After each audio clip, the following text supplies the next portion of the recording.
Hello and welcome back to the Argyle HR Technology Leadership Forum, Tech Transformation. My name is Michael with Argyle.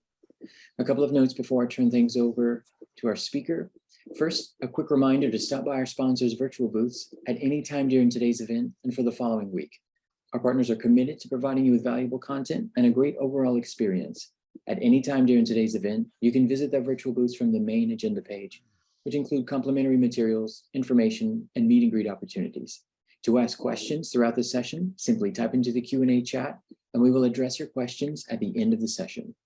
And now, without further delay, I'd like to introduce our speaker, Michael Abrams, Head of U.S. People and Organizational Development with ASML. We're excited to have Michael for his keynote titled Employee Listening, Aggregating, and Analyzing Data. Michael, thank you so much for being here today. Welcome, and over to you. Thank you very much, Michael. And thank you everyone who has joined today. It's exciting to talk about this topic with you. And I'm interested in, when we get to the Q&A section, learning from some of you, what things are you already doing and what things are you interested in exploring? So let's jump into it. As I said, I'm Michael Abrams, Head of US People and Organizational Development for ASML. ASML is a $20 billion company headquartered in the Netherlands. I work out of Phoenix, Arizona, and we are part of the semiconductor industry. We develop the equipment that helps companies like Intel and TSMC actually innovate the chips they create and manufacture them in an efficient and high quality way. All right, so today we're going to be talking about active listening, passive listening, data analytics, all of those pieces put together. So a quick review of the categories we're going to cover. So how passive listening tools, we'll talk about active listening as well, because I think you need to understand passive listening in the context of active listening, how they improve HR analytics for enterprise-wide success, any best practices about analyzing the data that you've collected to get to the ultimate objective, which is to improve the employee experience. And additionally, any best practices around solutions and some things to consider before you implement that technology. So into the first section. If we go back in time a little bit, back in 2015, so Gartner produced some data that showed that over the next few years that they predicted that the annual employee survey will be decreasing in its usage, and increase will be the usage of employee monitoring data. Now, I don't know that necessarily the annual survey has decreased in and of itself. However, I think because of the increase in gathering other types of employee data, the annual survey has decreased in its overall part of the big pie. There's so many other ways to collect data on employees that go across the life cycle that the employee survey is just one of those elements now, where in previous years, it was one of the primary elements. So let's go more into that.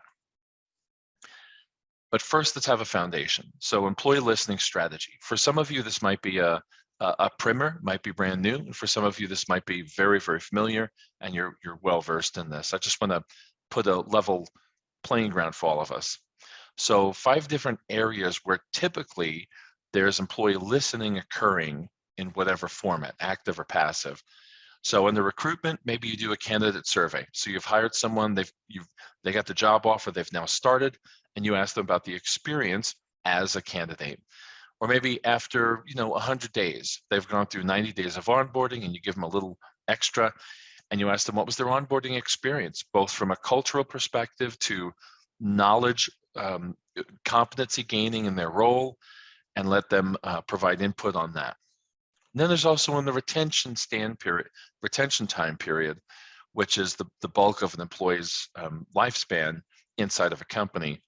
So for some of you, you may use an employee survey as part of that, or maybe a topic-driven survey that's like D&I. Maybe there's some kind of a regular D&I survey that comes out. Maybe an ad hoc topic. This may be like COVID, a COVID return to work ad hoc survey that you may have done, 6 months or 8 months after COVID initially hit, when we thought surely we're going back to work soon. Or survey focus groups or stay interviews. All of these are methods of gathering data from the employee. Or in the development phase, maybe some of you do 360-degree feedback as part of a regular process. Maybe some of you just use, one-on-one meetings that leaders have with their employees, and you gather some data and some notes on that. Then there's offboarding, the inevitable, every now and then someone's going to leave, and interviewing them possibly, or maybe just an exit survey. All of these are elements in the employee life cycle to gather some piece of data. The challenge with these is most of these are active. They are triggered by the company at specific events or timelines. They're very structured and they're very desegregated, decentralized. So the data is stored probably in multiple different systems, and some of them may be in just handwritten notes that are in a notebook. For instance, for a regular one-on-one meeting, do the notes that you took ever get into a system? Some systems they do, but then are those used as part of understanding the employee experience or just used as part of the performance management process? The employee shared information with their leader that probably does connect to the employee experience, but were we treating it that way? And then are there any passive listening opportunities that are part of the process? And here, there's really not that many listed. You could make a case that the always on feedback channel, which is one of them, that could be considered a passive listening mechanism. We're going to get more into this. So just think of, where are you today? Some of you probably don't even have all of these deployed and you're still working on that, and that's okay. It's important to know where you are and to know why you're there and to know what you're striving for in the future. And some of you probably have this and you're already on to the next thing. So what's key is to assess through your HR technology stack, what are all the technologies you currently have that are gathering data, and what data are they gathering? And is there any way to access that? So your core HR solutions, there's a lot of different things.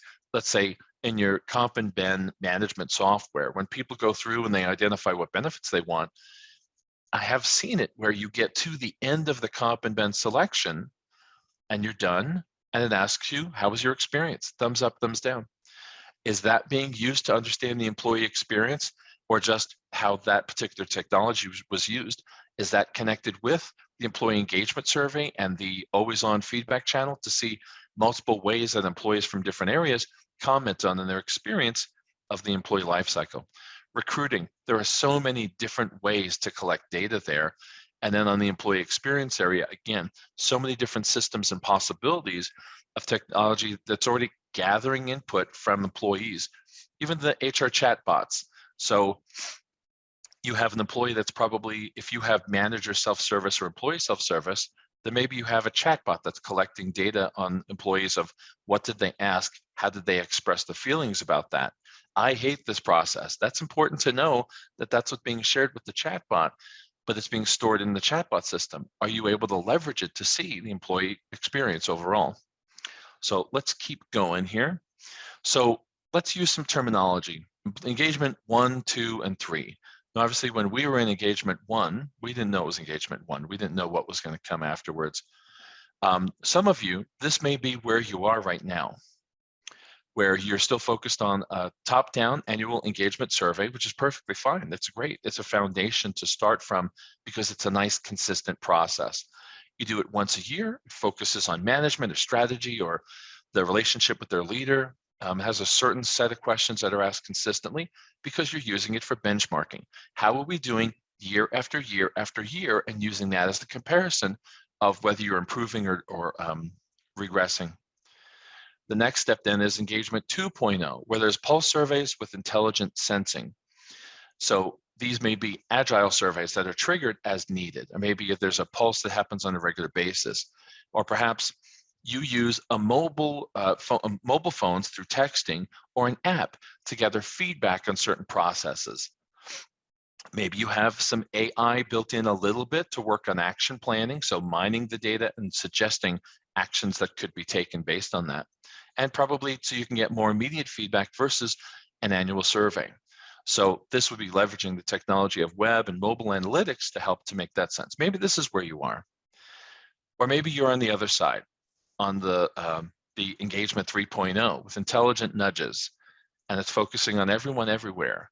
So the multiple sources of data, recommendations driven by a nudge or a suggestion, that the system is open to receiving data from your HR management system, maybe doing some organizational network analysis, which we'll talk about in a minute, or gathering other behavioral data. And the focus is action. Action is the key to this. We want to collect data that leads to action, not data that leads to just intelligence that's not actionable intelligence. So this one focuses on using AI, nudges, and real-time sensing. I want to put some description to that. So intelligent sensing and nudges. When you go on Amazon and you place an order, and Amazon has an idea of what you've ordered in the past, and so it's helping along the way to craft some of your search responses. So you go in and you place an order for something, and then it pops up and says, people who ordered that same thing you did also ordered this. So this is an intelligent nudge. It knows what you just did, and it's mined the data to see what's a likely thing that other people have a high likelihood to also purchase if suggested, and so it suggests it. It's not structured, it's not planned. They didn't know you were going to order that, but the system knows that if this action occurs, trigger this action over here and give a gentle nudge. Another example of that is after I place an order at Amazon, 30 days later, my Alexa pops open. I want to make sure she's not listening. I didn't tell her how I was going to be presenting, so I don't want her engaging. But your Alexa might pop up 30 days later and say, Michael, you ordered this product 30 days ago. I'd like to know how you felt. On a scale of 1 to 5, how would you rate it? So that intelligent sensing and intelligent nudging is nudging me to give instant feedback based on an action I took 30 days ago. So it's been tracking and having a counter. And not only that, but it knows where to find me. It didn't just send that to the Amazon app as I'm using it. It knows I have an Alexa, so it sent it through that channel to reach me, and it worked. All right, let's keep diving into this a little more. So engagement 3.0, which hopefully is something that we're all working to evolve to where we get a balance of connecting the data we're using, analyzing that data, and then coming up with actionable steps because of it. So engagement 3.0 is a combination of active listening, which is more structured surveys and experience data, and then passive listening, which is usually less structured and more responsive. Could you be using network analytics, organizational network analytics, social network analytics, but AI to dig through and find trends in your data.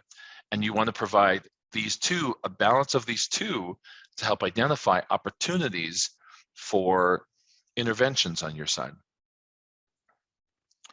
This is an example of what it would look like when these things play well together.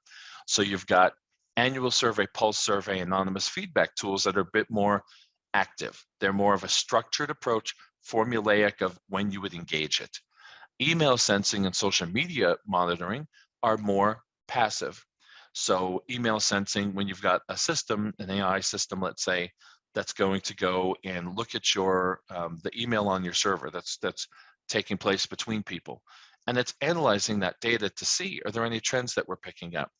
And it's doing more than just doing a context search of how many times did we find the word negative? 1,000 times. So that must be something bad's going on. Let's see what that says. Now, it could be that employees are talking about, I've never had a negative experience here at this company. So the context of that matters, and that's where AI comes in. AI helps us to get not just the how often a word is said, but what was the context in which the word was used in that sentence, or the intent. So there's a couple of different ways to get access to that data. And other things that I'm sure you're familiar with, performance check-ins, usually done one-on-one. Sometimes that data goes back into the system, performance appraisals.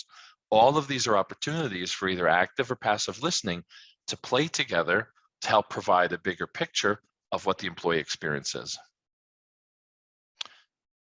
So let's take a look at organizational or social network analysis. This is understanding how does information flow within your company. Another way of thinking of this is a bit of an older term, but the grapevine.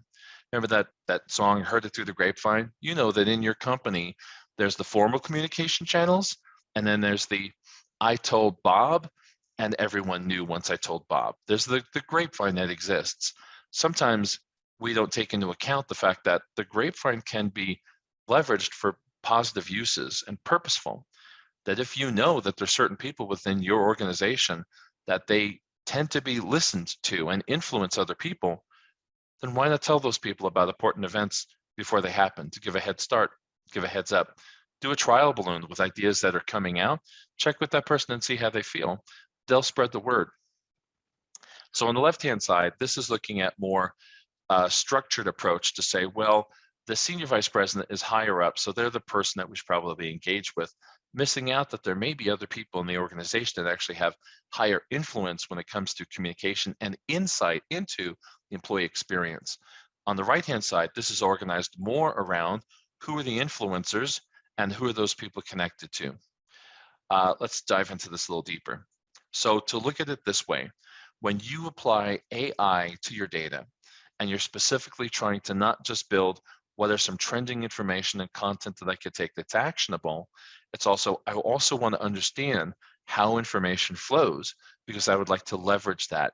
If information flows in a certain way, then I can feed that to maximize how it's going to flow anyway.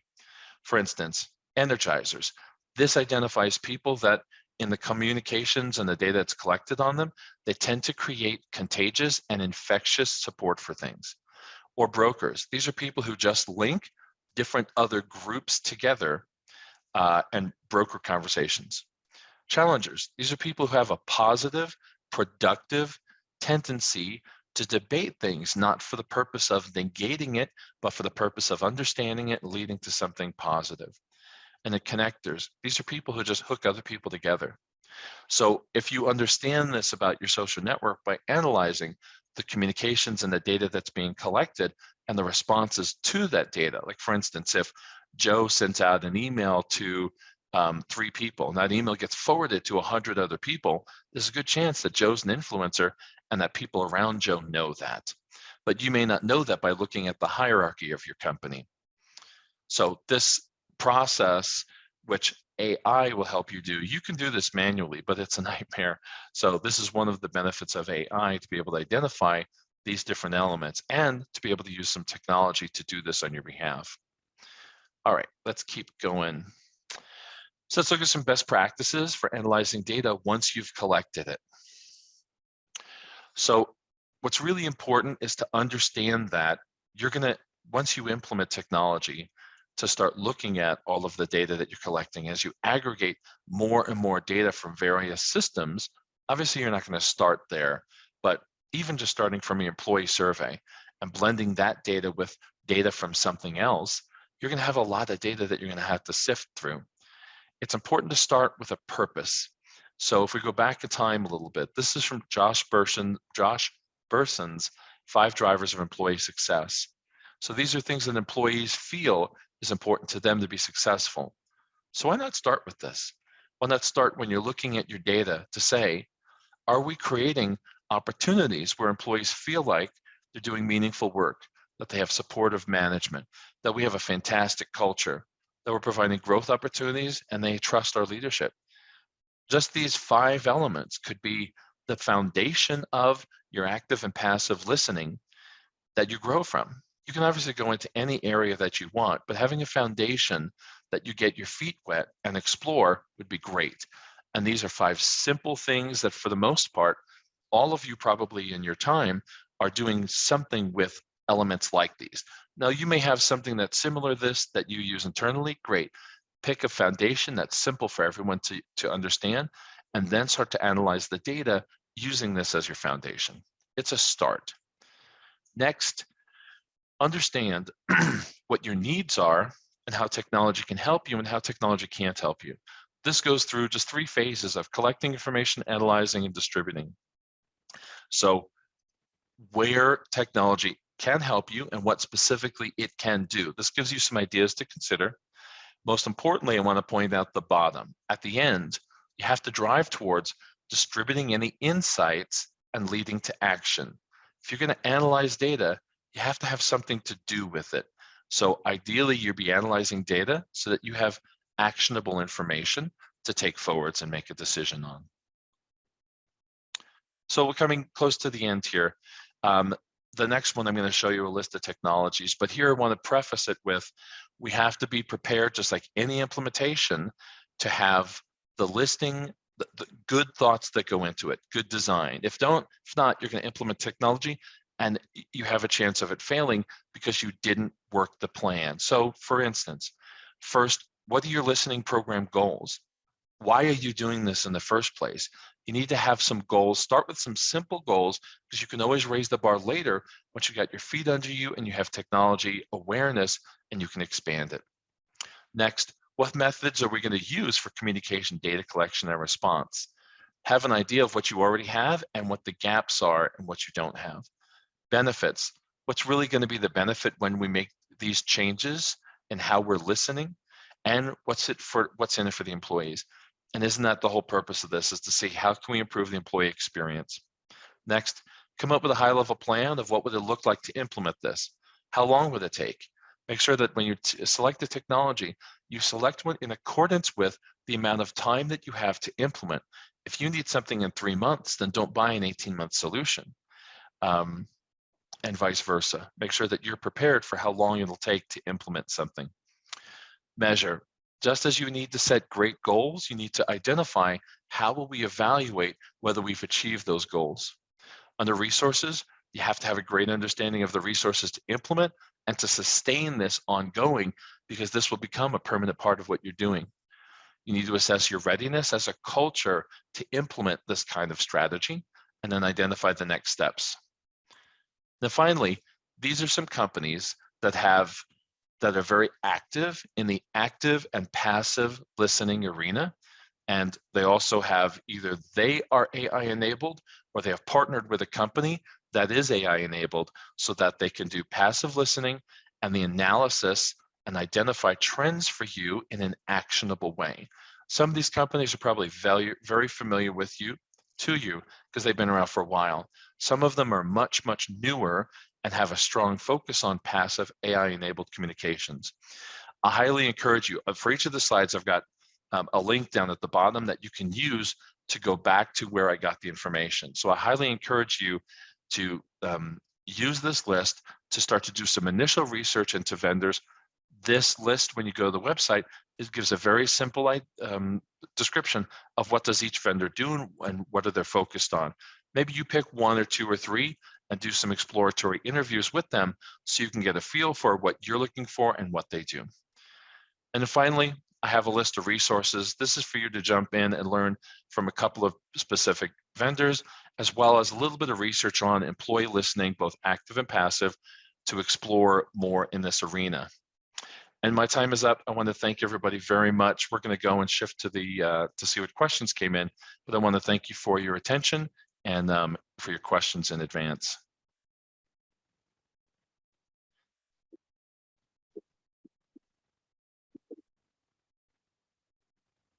Thank you, Michael. It's an insightful keynote, and we appreciate you. Now you can still enter questions, and we're going to address some of the ones that have come through. Okay, so the first question: if all the survey channels are deployed, is survey fatigue detrimental to the survey results, and at what point? Yeah, this is the perennial question of, even when you're just doing structured annual surveys, and maybe you want to implement that first pulse survey, or maybe even 2 pulse surveys, survey fatigue always comes up. It's true. You have to do that balance between how important is the information that you need to collect versus the risk of wearing employees out. The thing that usually is the secret to this is how well are you responding to employees when they share their information. So if you have a company that you collect information via whatever survey, maybe it's the annual survey, and you have a great action planning process afterwards. Maybe you do some focus groups, some interviews, and then you come up with an action plan. Do you publish the action plan?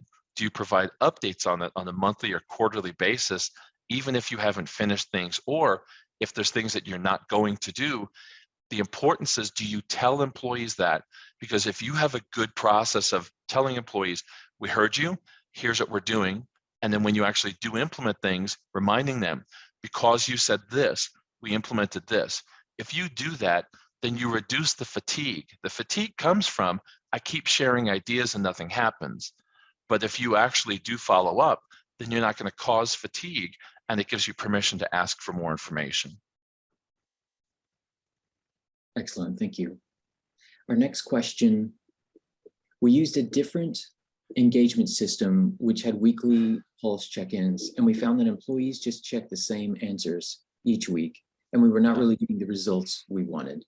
Does this have a way where different questions are asked at different times?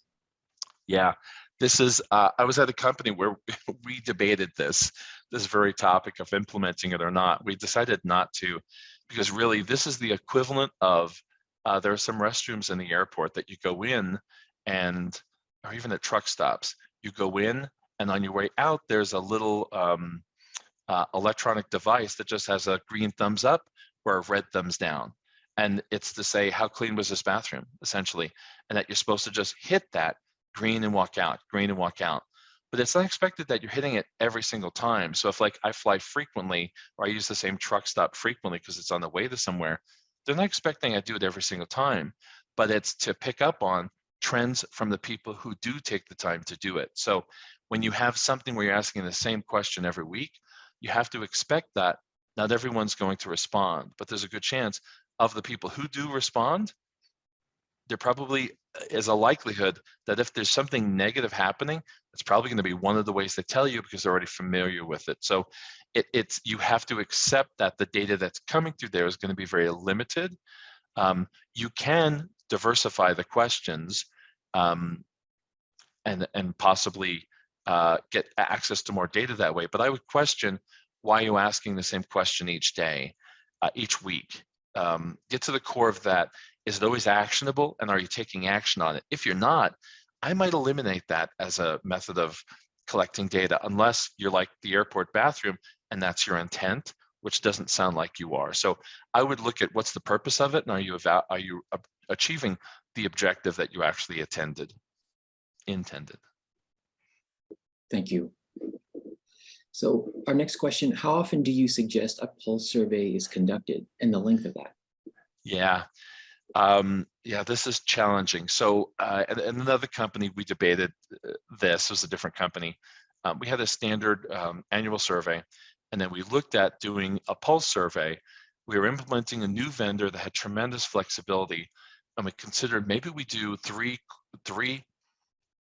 quarterly pulse surveys to different parts of the company, and then annually everybody. So for those three, different part of the company would get asked, 1/3 of the company would get asked questions, and then 1/3, and then 1/3. So we were going to break it up that way. The goal of a pulse survey would be that it's a very small list of questions, like ideally 2 to 5 questions, maybe something very short, makes it highly rewarding for the employee to get in, answer, and get out. You could go up to 10, but boy, I wouldn't go too much past that, because now you're stretching it a bit. If you only have a certain portion of the employees that are answering each time, then that buys you a little bit more time. But you really want to make sure, if you're going to do a pulse survey, it has to be really, really targeted to something that's critically important for you to know. So if you have a big, if you have in the annual survey came up with something, and you have a strong focus on making a change in one particular area, and you want to use the pulse to keep track of that, that's fine. But stay focused on that. Don't try to hit it with too many topics, because you dilute the power of that. Yeah, so that's what I would suggest is if you're going to do it, that you really have only a small group of people doing it each time, and a very small group of questions, very targeted. Thank you, Michael. Well, we are about out of time now, and I want to thank you so much for being here. This was a wonderful keynote session. I also want to thank everyone else for joining us today for this fantastic session. Now, this session, along with all of today's content, will be available on demand following the event. This officially concludes the Argyle HR Technology Leadership Forum Tech Transformation. We'd like to thank our sponsor, SHRM, and thank you again for joining us and engaging in our content. Have a great rest of your day. Michael, thank you so much. Thank you so much. Have a great day, everyone.